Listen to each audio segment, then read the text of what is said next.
இறைவனின் ஆற்றல் பற்றி பேசும் இடமாக தேர்ந்தெடுத்தது இஷா ஆதியோகி திருத்தலம். 112 அடி உயரத்தில் கம்பீரமாக நிற்கும் ஆதியோகியை நாம் வெறும் சிலையாக மட்டும் பார்ப்பதில்லை.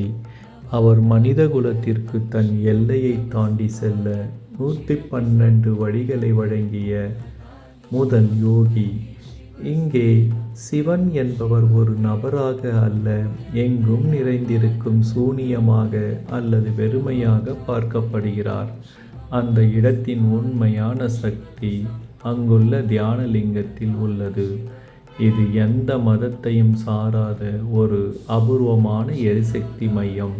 நீங்கள் எதையும் நம்பவோ வேண்டவோ வேண்டியதில்லை.